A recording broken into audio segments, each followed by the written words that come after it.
Hello guys and welcome back to another video of APK. आज हम लोग chapter number 2 को ही आगे परस्यू करेंगे और कुछ टॉपिक्स और चैप्टर नंबर 2 के करेंगे। तो अपने अपनी नोटबुक्स उठाइए, आज की डेट डालिए और लिखिए chapter number 2 is matter around us pure. तो आज जो हम टॉपिक करने जा रहे हैं वो है chapter number 2 is matter around us pure के what is solution, concentration of solution, what is suspension, what is colloid.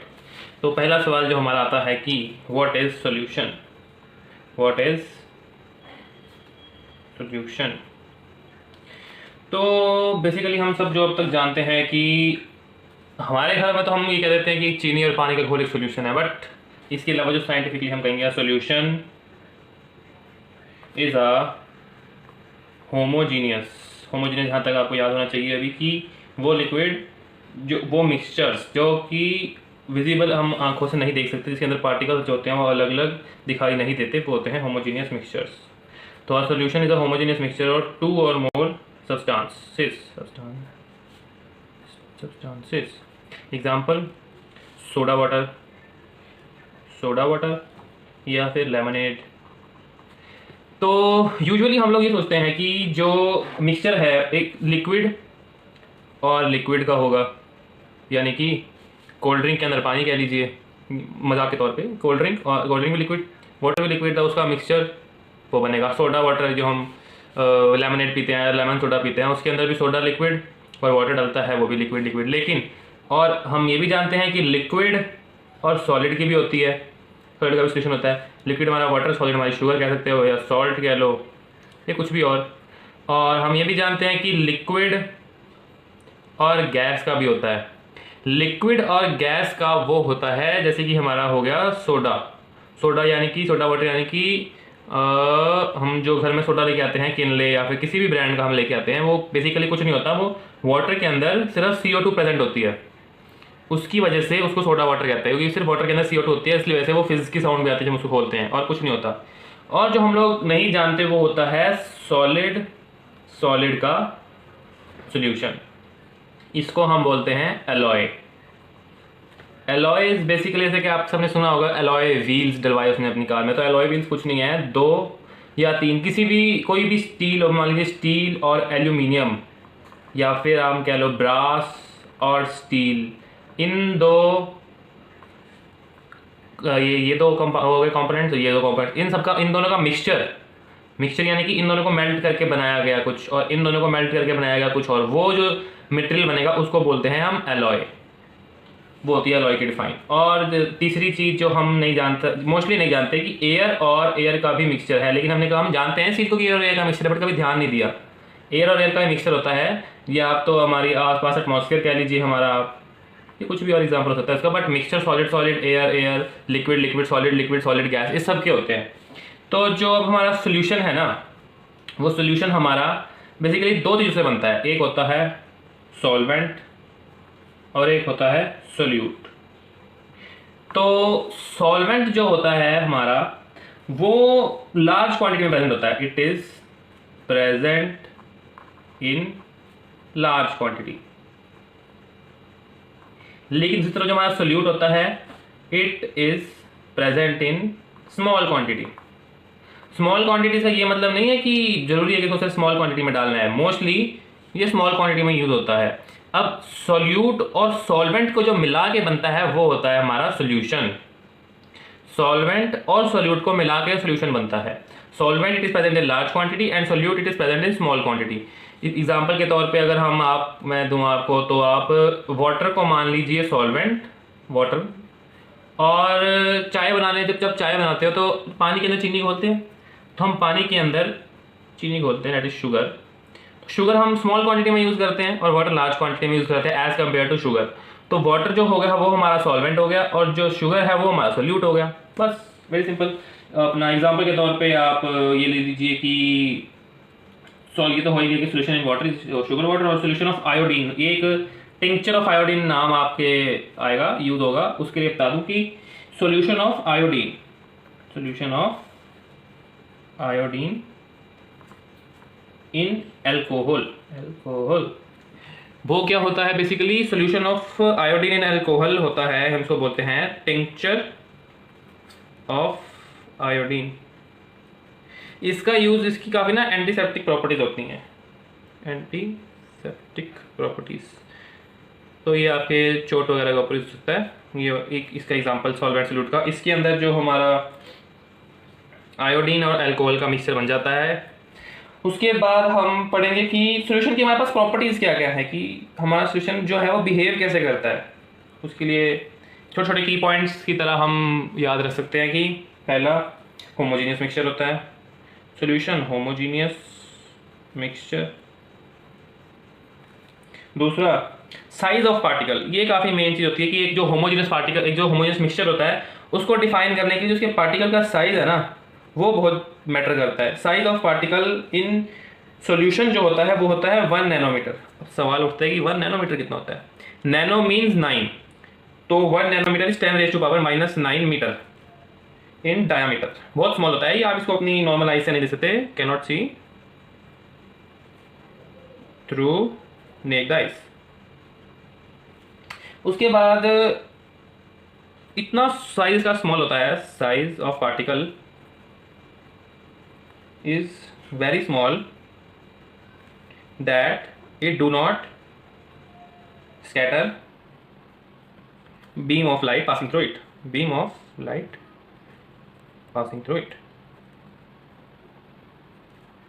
तो इसका मतलब ये है कि जब हम एक होमोजीनियस मिक्सचर या फिर सॉल्यूशन के अंदर से जब होमोजीनियस सॉल्यूशन में से बीम ऑफ लाइट पास करते हैं, ये ऐसे कि ये एक मान लीजिए जार है, ये जार के हमने यहाँ पे टॉर्च रखी, ये टॉर्च जलाई, टॉर्च में से रेज गई, तो वो क्या होता है कि जब इसके अंदर से हम पास करते हैं तो वो डायरेक्टली पास हो जाते हैं, उनका पाथ विजिबल नहीं होता, टिंडल इफेक्ट शो नहीं होता इसके अंदर। अब टिंडल इफेक्ट क्या है वो मैं आपको आगे चल के बताता हूँ। अभी सॉल्यूशन की प्रॉपर्टीज यही खत्म करते हैं। तो अब कंसंट्रेशन ऑफ सॉल्यूशन, जो इसका ये एक साथ का हमारा पार्ट है कि कंसंट्रेशन ऑफ सॉल्यूशन क्या है। कंसंट्रेशन ऑफ सॉल्यूशन, तो कंसंट्रेशन की आप या डिफाइन कह लीजिए या मतलब कह लीजिए कि कंसंट्रेशन जो है वो डिपेंड करती है, it depends upon the amount of solute, not solvent, solute. Solute जो स्मॉल क्वांटिटी में प्रेजेंट होता है सोल्यूशन के अंदर, नॉर्मल के अंदर, उसके ऊपर डिपेंड करता है कि हमारा जो कंसंट्रेशन ऑफ सोल्यूशन है वो कैसी रहेगी। It can be of three type। पहला dilute, दूसरा concentrated और तीसरा हमारा saturated। सॉल्यूशन dilute और जो concentrated है, इन दोनों का कंबाइंड नेम है unsaturated। तो पहले जो हम पढ़ लेते हैं वो जान लेते हैं कि डिल्यूट सॉल्यूशन क्या होते हैं। डिल्यूट सॉल्यूशन वो होते हैं जिसके अंदर जो अमाउंट ऑफ सोल्यूट है वो सॉल्वेंट के मुकाबले काफ़ी कम होता है। मतलब कि जो सोल्यूट होता है वो आपको मैं कह सकता हूँ कि amount of solute is very less as compared to solvent। इसकी रेशो आप मान लीजिए कि 10:90, 10 पार्ट्स जो है वो हमारे सोल्यूट के और जो 90 पार्ट्स हैं वो हमारे सॉल्वेंट के। यानी कि आपने कभी सुना होगा dilute hydrochloric acid, dilute HCl या डिल्यूट H2SO4 सल्फ्यूरिक एसिड। तो उसके अंदर कुछ नहीं होता, सिर्फ वाटर की जो क्वांटिटी है या वाटर का अमाउंट है, यानी कि सॉल्वेंट वो बहुत ज़्यादा होता है। इस वजह से जो हमारे उन सॉल्यूशन को डिल्यूट कह देते हैं। डिल्यूट बेसिकली कुछ नहीं है कि जो अमाउंट ऑफ सॉल्वेंट और सोल्यूट, जो अमाउंट ऑफ सोल्यूट और सॉल्वेंट है उसमें डिफरेंस बहुत ज़्यादा होता है। जो सोल्यूट होता है वो बहुत कम होता है, वेरी लो या वेरी लेस प्रेजेंट होता है, और जो सॉल्वेंट होता है वो वेरी लार्ज क्वांटिटी में प्रेजेंट होता है। इस वजह से उस सॉल्यूशन को डिल्यूट सॉल्यूशन कहते हैं। अब आता है दूसरा हमारा कंसंट्रेटेड सॉल्यूशन, कि कंसंट्रेटेड सॉल्यूशन क्या होते हैं। तो concentrated is basically right amount of solute in with right amount of solvent. इसके अंदर आप कह सकते हो कि 50:50 की रेशियो हो सकती है या 60:50। ये हमारा है सोल्यूट, ये हमारा है सॉल्वेंट। तो कंसनट्रेटेड के अंदर क्या होता है कि जो अमाउंट ऑफ सोल्यूट और सॉल्वेंट होता है वो बराबरी में होता है, मतलब लेवल होता है ऑलमोस्ट बराबर सा। उसके बाद आता है सैचुरेटेड सॉल्यूशन। जो सैचुरेटेड सॉल्यूशन होता है इसके अंदर क्या होता है कि जो अमाउंट ऑफ सोल्यूट है, amount of solute is very high.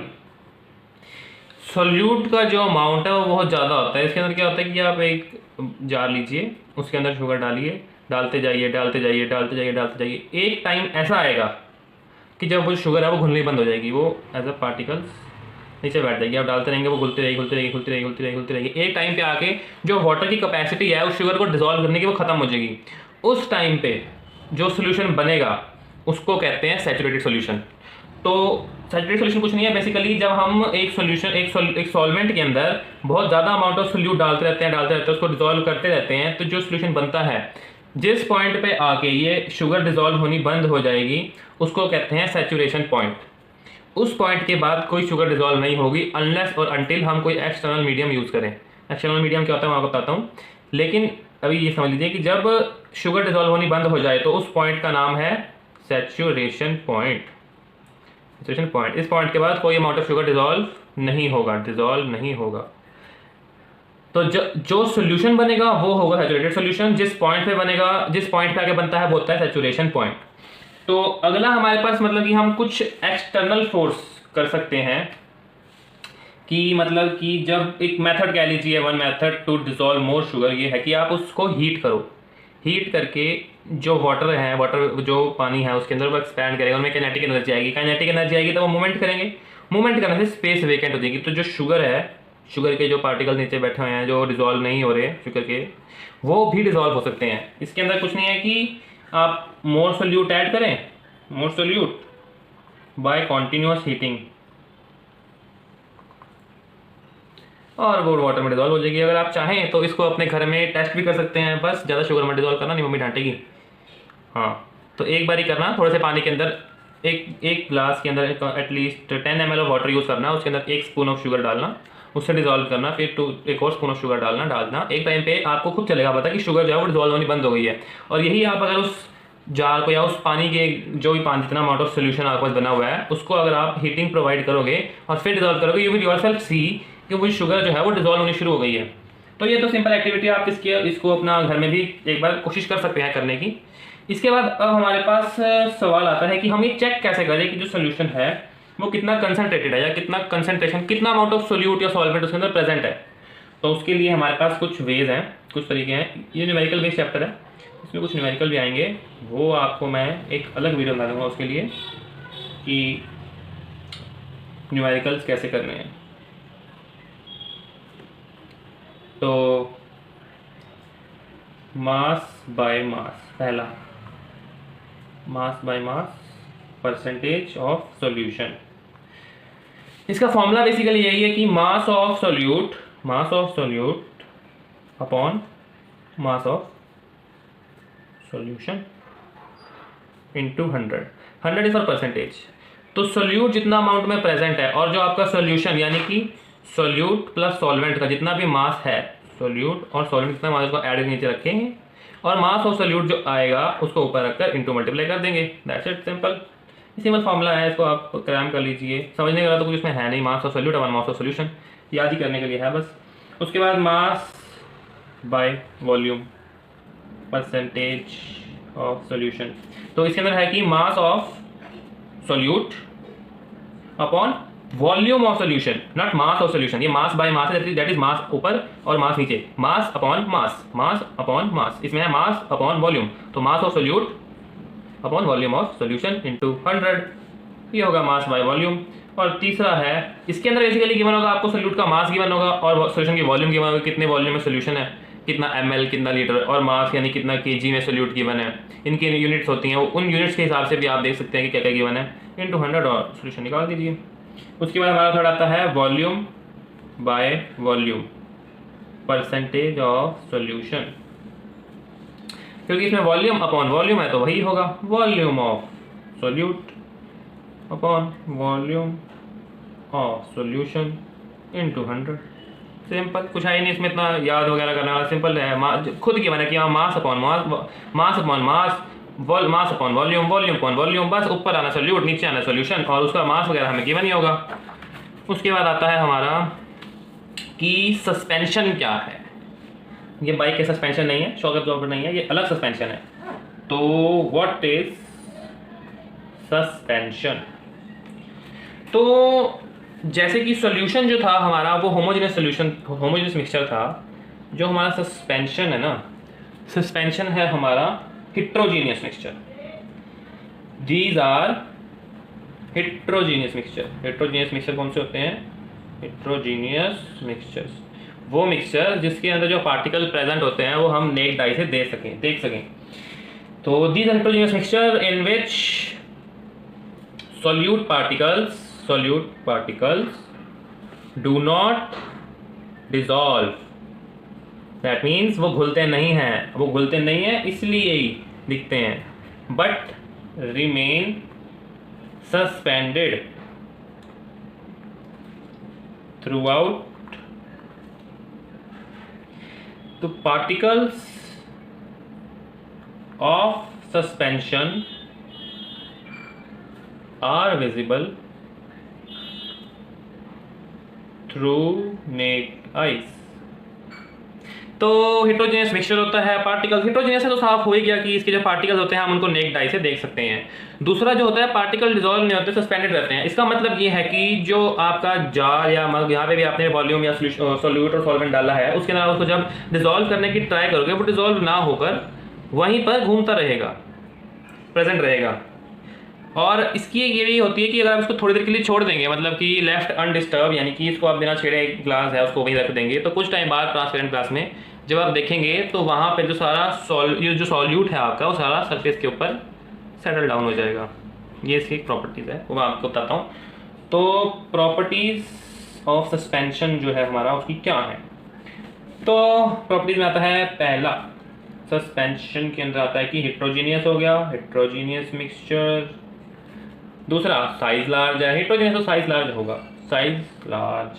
तीसरा सस्पेंशन जो है हमारा, suspension scatter beam of light. चौथा solute particles settle down if left undisturbed. तो क्या है कि suspension scatter beam of light, मतलब क्योंकि जो पार्टिकल्स हैं वो डिसॉल्व नहीं होते ठीक से, तो क्या होता है कि जो अब हम उसके अंदर से जब रे पास करेंगे, बीम ऑफ लाइट जब हम उसमें से पास करेंगे, तो जो लाइट का जो पाथ है ना वो हमें विजिबल होगा। क्यों? क्योंकि जो पार्टिकल्स हैं वो उसे हिलाएंगे। मतलब पार्टिकल्स जब बीम ऑफ, आपको पता होगा कि ये जो लाइट है वो एनर्जी है, लाइट एनर्जी है। तो जब वो एनर्जी उस पार्टिकल्स को स्ट्राइक करेगी तो पार्टिकल्स में भी एनर्जी आएगी तो वो ग्लो करेंगे। जब वो पार्टिकल्स ग्लो करेंगे तो उसकी वजह से जो लाइट का पाथ है वो विजिबल हो जाएगा, बट कंप्लीटली विजिबल नहीं होगा क्योंकि जो पार्टिकल्स है उनका साइज है वो काफ़ी लार्ज है, इसलिए वो अच्छे से विजिबल नहीं होगा। तीसरा जो हमारे पास आता है कि व्हाट इज कोलॉइड। तो कोलॉइड जो हैं वो है थोड़े तेज प्रकार के पार्टिकल। ये दिखते कुछ और हैं लेकिन ये होते कुछ और हैं। तो जो हमारे कोलॉइड हैं, these appear to be homogeneous but they actually are heterogeneous.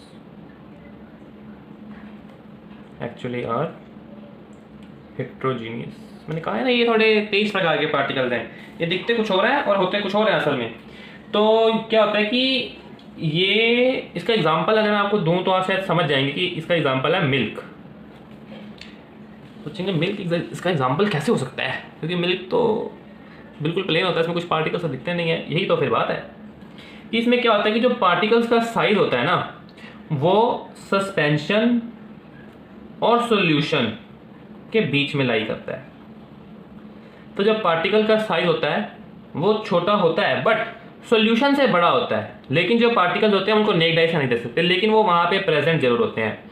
इस चीज़ के लिए आप छोटी सी एक्टिविटी अगर आप चाहो तो घर में कर सकते हो। एक छोटा सा ट्रांसपेरेंट सा ग्लास लेना कांच का, उसके अंदर पानी डालना। घर में एक लेज़र बीम होगी शायद आपके पास जो खेलते हैं इससे, वो टू टू टू टू छोटी सी जो रेड कलर की लाइट निकालती है।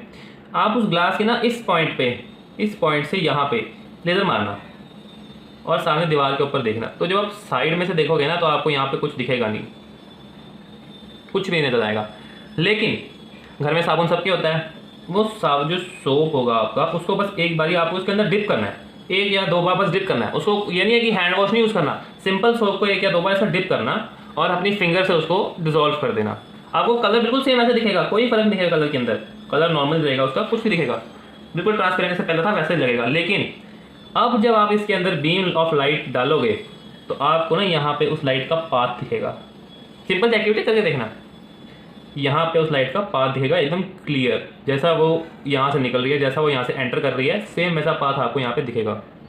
इसका रीज़न ये है कि जो सोप के पार्टिकल्स हैं वो स्मॉल हैं बट ज़्यादा स्मॉल नहीं है, इसकी वजह से वो उसमें आ तो गए वाटर के अंदर, डिजोल्व भी हो गए, और जब हम उनके ऊपर लाइट पास करते हैं तो वो टिंडल इफेक्ट शो करते हैं, हमें उसका वो दिखाते हैं। अब सवाल है कि टिंडल इफेक्ट क्या है। टिंडल इफेक्ट बेसिकली कुछ नहीं है, scattering of light rays is known as Tyndall effect. कोई रॉकेट साइंस नहीं है, वो scattering of light rays is known as Tyndall effect. Tyndall effect कुछ नहीं है, लाइट का स्कैटर होना, is called Tyndall effect. Tyndall effect के एग्जांपल मैं आपको बाद दूंगा, पहले टॉपिक पे वापस आते हैं और इसकी प्रॉपर्टीज जानते हैं कोलॉइड की। कोलॉइड की प्रॉपर्टीज क्या है? Properties of colloid. तो कोलॉइड की जो प्रॉपर्टीज हैं, पहला size of particle is smaller than suspension but larger than solution. we cannot see them through naked eyes. तीसरा, these particles can easily scatter beam of light. This scattering of light is called Tyndall effect. और एक जो difference colloid के particles और suspension के particles में हम ये ले सकते हैं कि जो हमारे कोलॉइड के पार्टिकल्स हैं ना, these particles do not settle down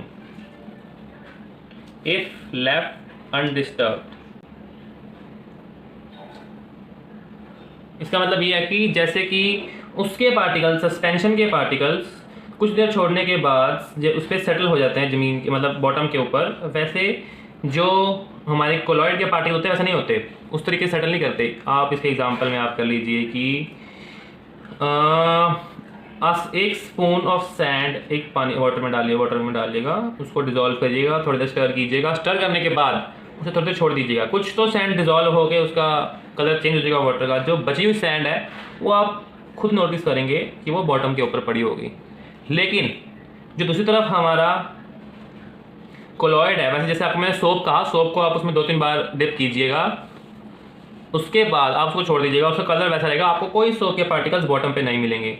उसी तरीके से जो सस्पेंशन होते हैं वो लाइट को स्कैटर करते हैं। आप अगर उस मडी वाटर के अंदर लाइट बीम ऑफ लाइट डालेंगे तो वो उसको स्कैटर करेगी, बट वो काफ़ी हल्का होगा, बहुत ही लाइट होगा, दिखेगा नहीं साफ। लेकिन जो कोलॉइड होंगे, कोलॉइडल सोल्यूशन होगा, उसके अंदर वो बिल्कुल साफ दिखेगा, क्लियर, वेरी क्लियर, बिल्कुल साफ दिखेगा। तो अब एक जो मैंने आपको पिछली क्लास के अंदर बताया था, डिस्पर्स्ड फेस और डिस्पर्जन मीडियम, वो जो हैं वो बेसिकली हैं कोलॉइड के ही पार्ट्स। तो डिस्पर्स्ड फेस